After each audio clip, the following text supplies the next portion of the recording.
Throughout my life, I've had the incredible opportunity to explore the world around me.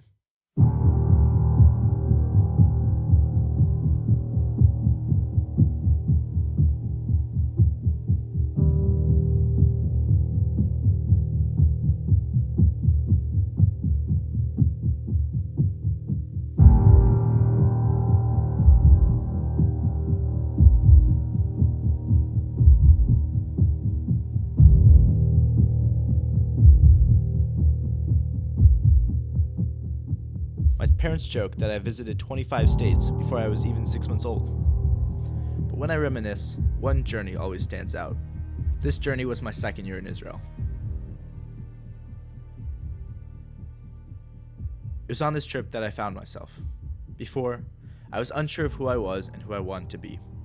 Coming to Israel was an opportunity to leave comfort in my habitual self.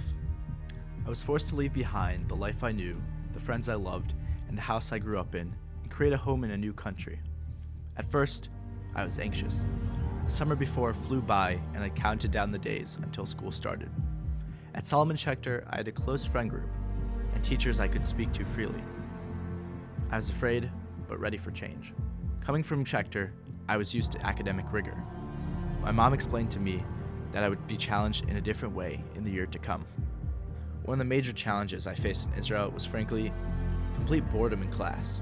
I remember walking into Bible and finding that I was the only student who had done homework, let alone paid attention. It was a common sight to see kids throw chairs and swear at their teachers. Previously, I could have never imagined myself at the school, but I knew I had to breach past the rough outer layer to find the good in the environment. I made an effort to speak to kids I would have never otherwise gotten to know. All in Hebrew, I became very close and developed a strong circle of friends. I realized with these people I could be myself confidently and not worry. One activity I participated in Israel introduced me to a new outlet and perspective on life. Sayil roughly translates to scouts. This monthly hobby included survival training, ice breaking, and lots of hiking. On my second trip, I was asked to be the group photographer. This opened my eyes to the land in a way that I had never experienced before. On each 20-kilometer hikes, I was able to capture the beauty of nature and the challenge of trekking. Between trips out of the country and journeys within, time flew by. Nonetheless, there was one major force pulling me back to the States. This was my dad's absence from our lives. My dad worked for an international company with headquarters in New York, Chicago, and Paris, but his job required him to be in Chicago 3 weeks a month. This not only affected me, as I needed to pick up more responsibilities around the house, but it took a toll on my family, especially my parents.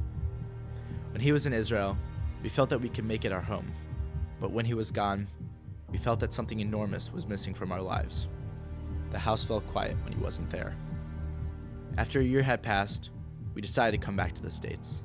The decision was heartbreaking, but our family was incomplete without my dad. The day I announced it to my class, they were devastated. I became a part of the family, and I knew that my leaving was as difficult for my friends as losing them was for me. Again, I found myself anxious to move. I was forced to leave behind the life I knew, the friends I loved, and the house I lived in, and recreate a home in an old country. But it took losing everything to find myself.